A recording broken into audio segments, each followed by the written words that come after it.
For decades, we've been taught that vegetables are an essential part of a healthy lifestyle, almost a non-negotiable. Eat your veggies is a phrase many of us have heard since childhood, passed down through generations like sacred wisdom. But what if that advice, while well-intentioned, is incomplete? As we age, our bodies evolve, our nutritional needs shift, our digestive system becomes more sensitive, and some vegetables we once thrived on may now be silently working against us. In this video, we explore 8 specific vegetables that could be problematic for older adults. We'll unpack the science, share expert insights, personal stories, and provide safer, smarter alternatives for better health outcomes. If you're curious to learn more, type "Yes, I am" in the comments, and don't forget to subscribe for more thoughtful health content like this. Let's dive in. 1. Spinach, a green giant with a hidden edge. When I was a kid, spinach was practically a superhero. Not the leafy green you toss into a salad, but a muscle-building miracle, thanks to an old cartoon sailor with a pipe and massive forearms. Captain Clay. As we knew him, spinach had a permanent spot in our childhoods. One gulp and bam. He could lift an anchor like it was a paperclip. We believed it. We lived it. And honestly, there was some truth to it. Spinach isn't just a leafy green. It's a nutritional juggernaut. It's got iron, calcium, magnesium, fiber, and more vitamins than a multivitamin bottle. A C and K just for starters. Nutritionists praised it, doctors recommended it, and fitness junkies swore by it. For years, I loaded my plate with raw spinach, convinced I was doing something good for my body. But life and health aren't always that simple. I still remember sitting in my doctor's office in my early 60s, clutching a water bottle and wondering why I'd been in and out of the hospital with kidney stone issues. I ate well, stayed active. What was going wrong? Turns out it was the spinach.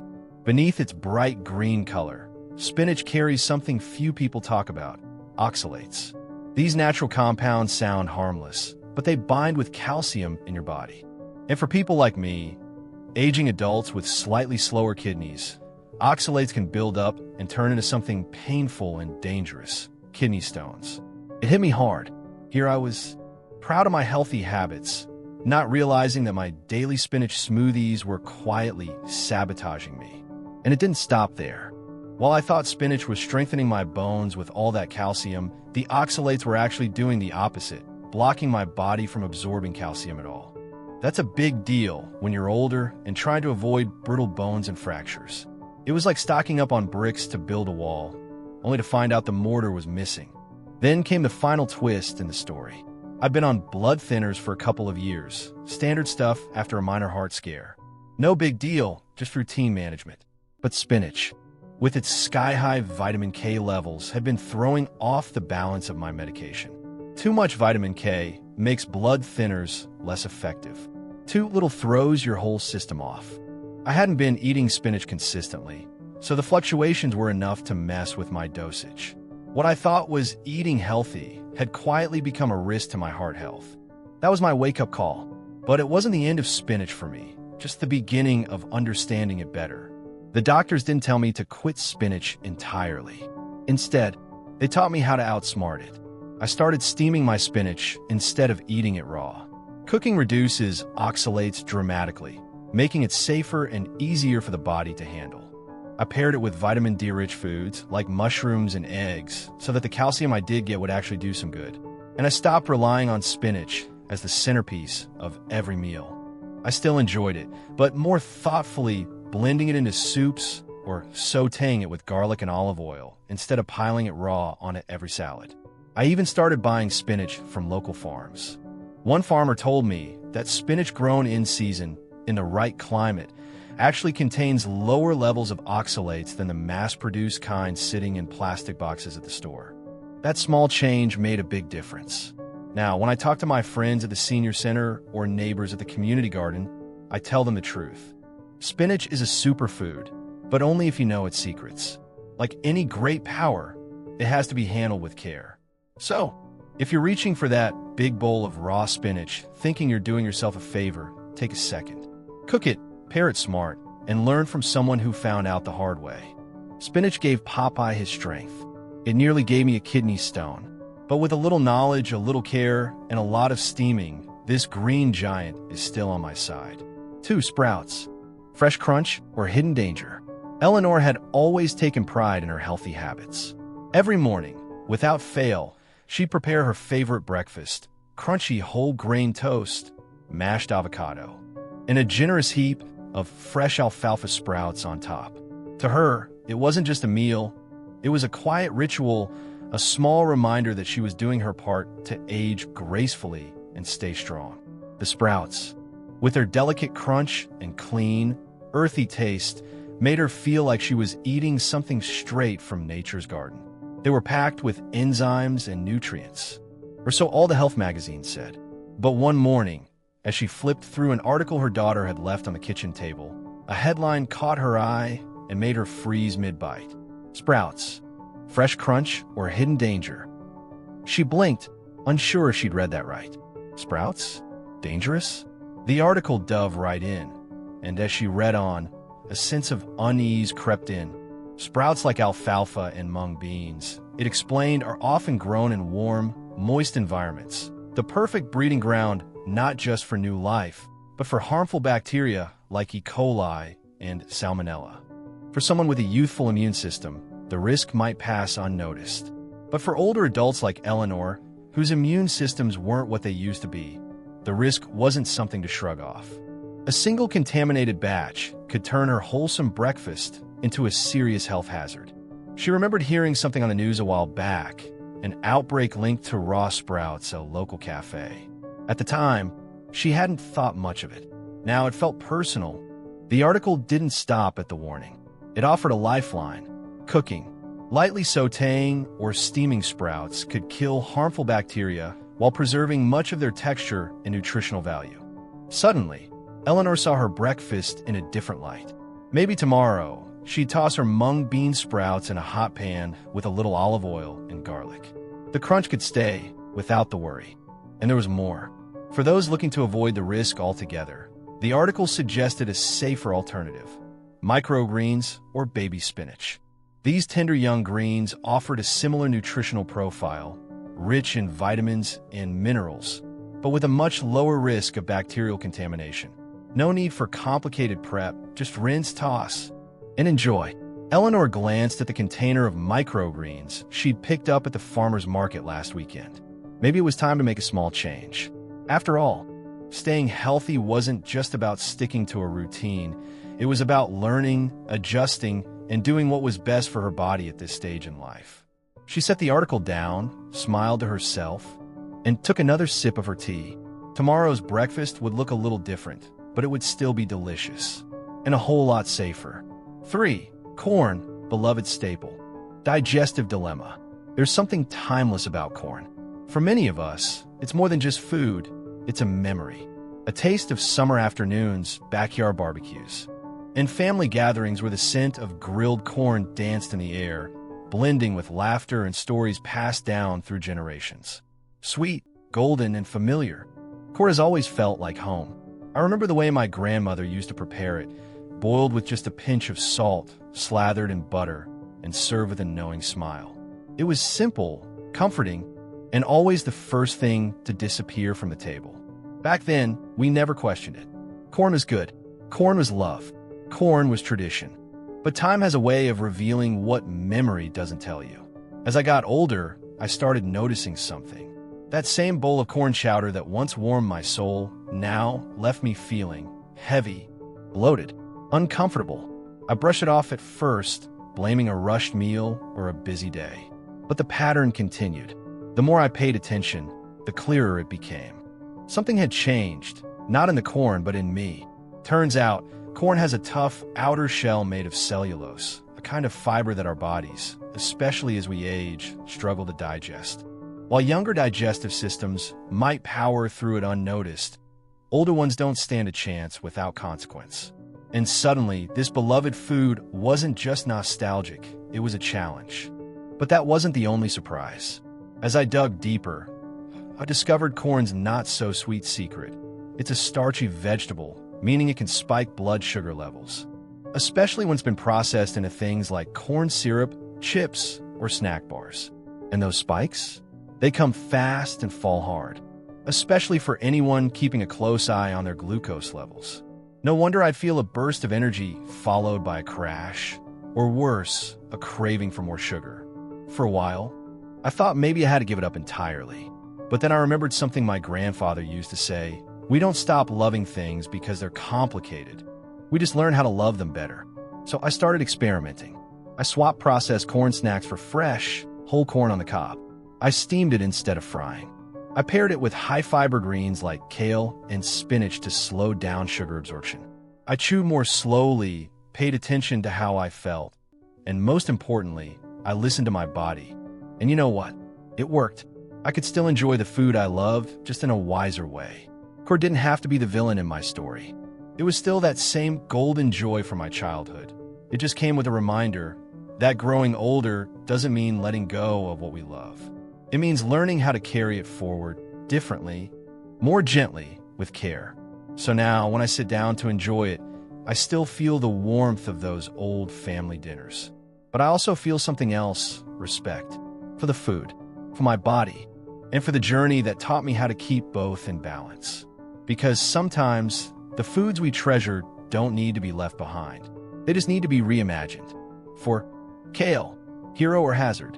Kale entered the scene like a Cape Crusader. With its curly leaves and rich emerald hue, it was hailed as a superfood, armed with antioxidants, vitamins A, C, and K, and a powerful ability to detoxify the body. But behind the glossy headlines, kale hides a complexity few know about.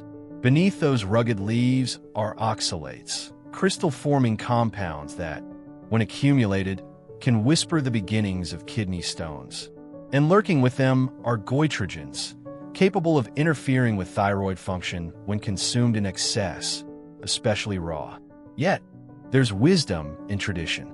In kitchens from Tuscany to Seoul, kale was never tossed raw into salads. It was softened by steam, simmered in broth, or sautéed with garlic, transforming it from potential hazard to healing hero. Just a little heat, and the villains inside it lose their sting. A reminder from the ancients: cook it, and it will serve you well. 5. Asparagus, nutrient-rich but risky. Asparagus stands tall and regal, like a proud green lance of spring. Its spear tips are loaded with folate, vitamin K, and antioxidants, a symbol of renewal and health. But even this noble stalk has its shadow. High in purines, asparagus can fuel the rise of uric acid in the bloodstream. For those prone to gout, a plate too generous may invite painful flare-ups, like an ambush from within. And it's a quiet diuretic too, drawing water from the body, sometimes leaving the system more parched than nourished. But all is not lost.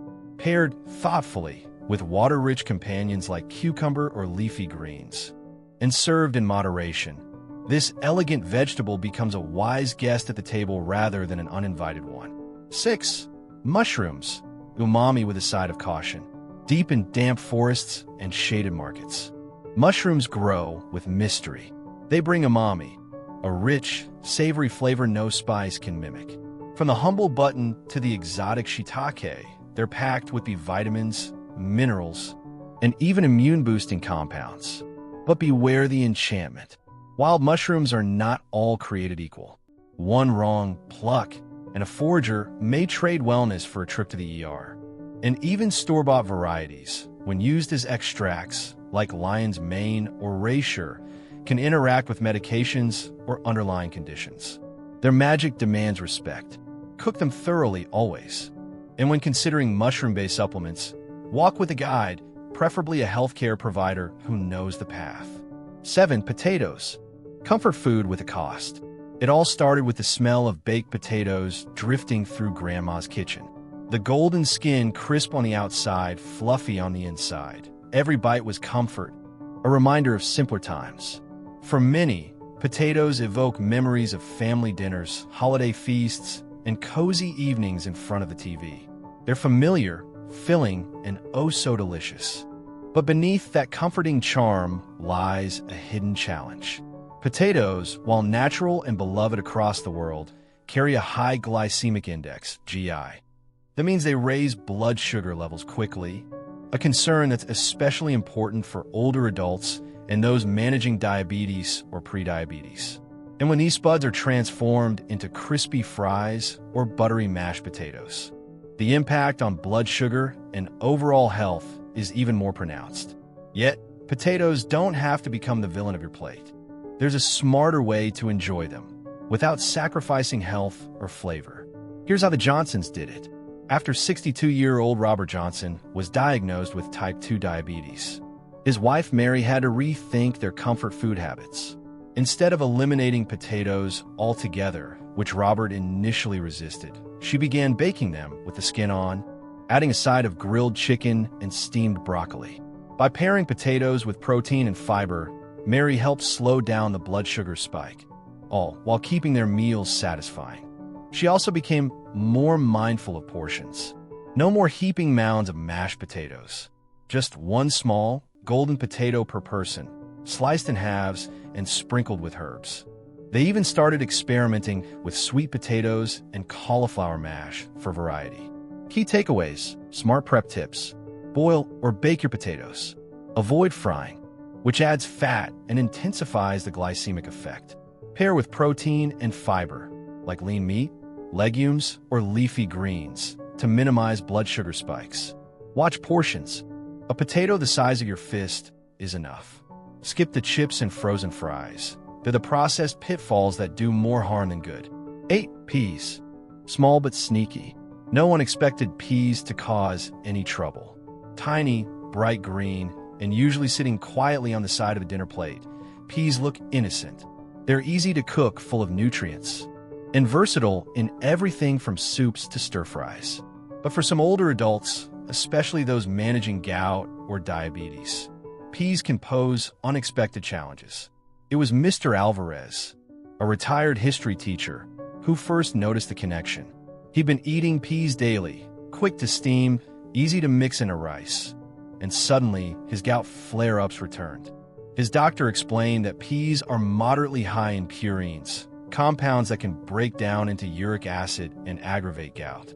On top of that, peas also contain more carbohydrates than most green veggies, which could interfere with blood sugar management. But that didn't mean saying goodbye to peas forever. Instead, he changed the role peas played in his meals. Rather than making them the centerpiece, he began using them as a garnish, a quarter cup sprinkled in a quinoa salad, or a spoonful stirred into a lentil stew. By combining peas with high-fiber, high-protein foods, he kept his uric acid and glucose levels in check, while still enjoying their sweet, nutty flavor. Balanced approach for peas. Use small portions. Think of peas as an addition, not the star. Combine with protein and fiber-rich foods to blunt sugar effects and improve digestion. Avoid relying on peas as your main vegetable. Mix things up with spinach, kale, or green beans. The idea that all vegetables are good for everyone is an oversimplification. As we grow older, our digestive capacity, medication profiles, and health conditions evolve. That means even the most healthy vegetable might need a second look. By adjusting preparation methods, being mindful of medication interactions, and understanding your unique health profile, you can still enjoy a rich, flavorful, and nourishing diet. Your turn. Have you noticed certain vegetables affecting you differently as you've aged? Drop your experience in the comments below. We'd love to hear from you.